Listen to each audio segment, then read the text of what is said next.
শুভ সকাল। নমস্কার বন্ধুরা, কেমন আছেন? আশা করি ভালোই আছেন। আমিও ভালো আছি। বোন চা দিয়েছে, চা খেয়ে নেব।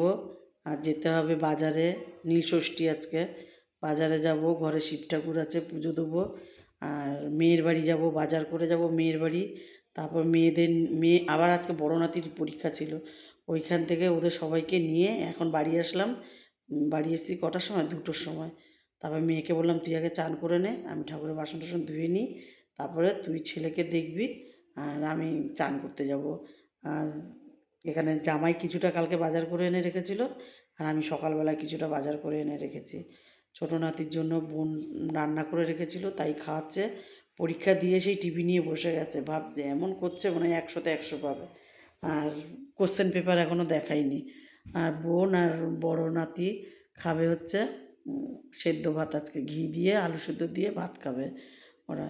আর আমাদের জন্য রাত্রিবেলায় সাবুটা ভিজিয়ে রেখেছি, সাবু মাখা হবে। আর এখানে ছোলা সিদ্ধ করে রেখেছি, কুমড়ো আলু দিয়ে তরকারি হবে একটা, আর লুচি হবে বন্ধুরা। বোন আবার সেদ্ধও করে রেখে দিয়েছে, ও অ্যাডভান্স। আর এখানে কুমড়ো আলুটাও কেটে রেখেছে। ও আবার খোসা ফেলে না, আমরা আবার একটু করে খোসা ফেলি, ও খোসা ফেলে না। যাই হোক, রাত্রিবেলা আর সন্ধেবেলা রান্না হবে। সন্ধে হয়ে গেছে, সব সব গুছি টুচি নিয়েছি। মেয়ের একদিকে গোছাচ্ছি, আমিও গোছাচ্ছি। আমার শিব ঠাকুর এই যে পেড়েছি, চান করাবো এখন।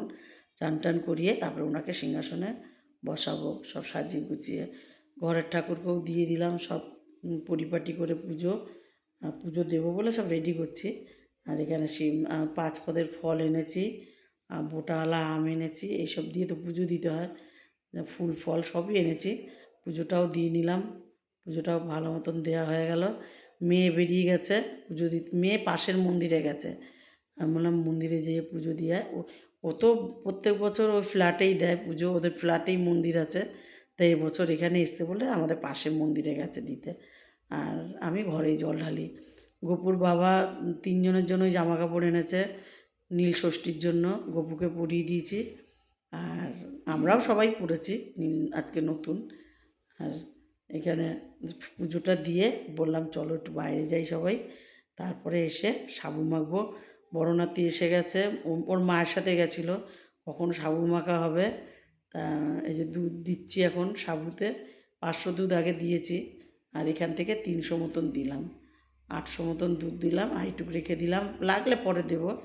এখানে কলা, এখানে নারকেল, এখানে কাঁচাগোল্লা। কাঁচাগোল্লাটা সকালবেলা এনে দিয়েছে জামাই। আর দই, এটা কালকে আনা হয়েছে দইটা, দই এনে দিয়েছে। এই দিয়ে সাবুটা মাখবো বন্ধুরা। আর সাবু মেখে আমার নাতি বাটি ফাটি সব রেডি করে রেখেছে, এই যে সাবু মাখা খাবে বলে। তাই সাবু মাখা খাচ্ছে। বলছে আমার জন্য রেখে দাও। বলছি অঢেল আছে, যত পারবে তত খাবে।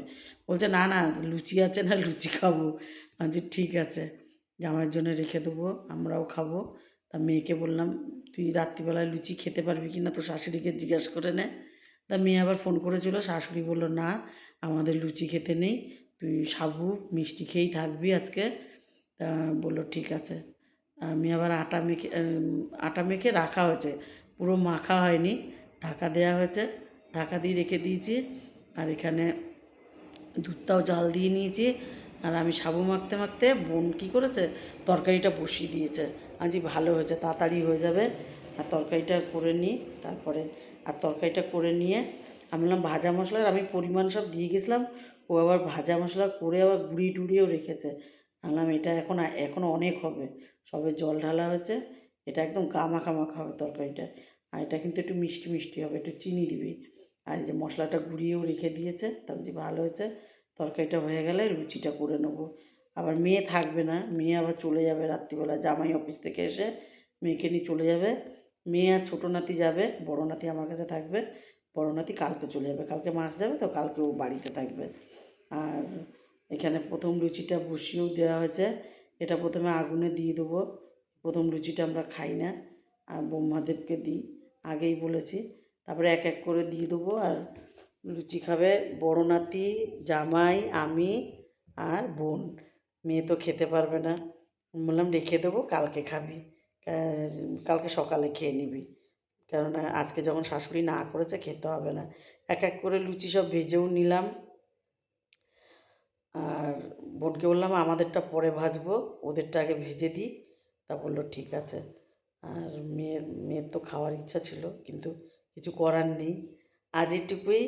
ভালো লাগলে লাইক করুন, কমেন্ট করুন, আমার ইউটিউব চ্যানেলটাকে সাবস্ক্রাইব করুন, পেজটাকে ফলো করুন।